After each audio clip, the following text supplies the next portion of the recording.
നമ്മൾ കൂൺ കൃഷി തുടങ്ങിയിട്ട് ഇന്നേക്ക് 16ാമത്തെ ദിവസമായിട്ടുണ്ട്. അപ്പം പാകമായി നിൽക്കുന്ന കൂണുകളെല്ലാം നമ്മളിന്ന് പറിക്കാൻ പോവാണ്, വിളവെടുക്കാൻ പോവാണ്. കറക്റ്റ് ഒരു 15ാമത്തെ ദിവസം തന്നെ വിളവെടുക്കേണ്ടതായിരുന്നു. അപ്പം 16ാമത്തെ ദിവസമായി. എന്തോരം ഗ്രോത്ത് കിട്ടുമെന്ന് നോക്കിയതാണ് നമ്മൾ. അപ്പം നമ്മൾ ആദ്യം തന്നെ ഈ കാണുന്നതാണ് നമ്മൾ കളക്ട് ചെയ്യാൻ പോകുന്നത്. ഫസ്റ്റ് ബെഡിലെ കളക്ട് ചെയ്ത് നമ്മുടെ കയ്യിൽ നിന്ന് അബദ്ധത്തിൽ തറയിൽ വീണു, കുഴപ്പമില്ല, നമുക്ക് അടുത്തത് ശരിയാക്കാം.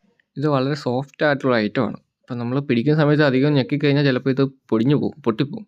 അപ്പോൾ അതിൻ്റെ രീതിയിൽ പെതുക്കെ വേണം ഇത് ഇങ്ങനെ അടർത്തി എടുക്കാൻ വേണ്ടി.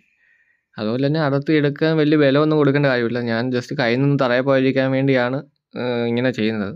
ഒരു കയ്യിൽ നമ്മൾ ഫോൺ പിടിച്ച് റെക്കോർഡ് ചെയ്യുകയാണ്. അപ്പം അതിൻ്റെ രീതിയിൽ നമുക്കിത് കളക്ട് ചെയ്യാൻ പറ്റത്തുള്ളൂ. ഇവിടെ നമ്മൾ 6 ബെഡുകൾ സെറ്റ് ചെയ്തിട്ടുണ്ടായിരുന്നു. അതിലെല്ലാം പാകമായിട്ടേക്ക് നമ്മൾ കളക്ട് ചെയ്യുവാണ്. ഈ ഒരു ഷോർട്സിൽ എല്ലാം കൂടെ കാണിക്കാൻ പാടാണ്. നമ്മൾ മൊത്തത്തിൽ കളക്ട് ചെയ്തത് എന്തോരം ഉണ്ടെന്ന് ഞാൻ കാണിക്കും. നമുക്ക് ഈ ഒരു 6 ബെഡിൽ നിന്ന് കിട്ടിയത് 800 ഗ്രാം മഷ്റൂമാണ്. എങ്ങനെ പോയാലും നമുക്ക് ലാഭം മാത്രമേ ഉള്ളൂ. 240 രൂപയാണ് നമ്മൾ ഇതിനകത്ത് മുടക്കിയത്. അടുത്തതായിട്ട് നമ്മൾ 20 ബെഡായിരിക്കും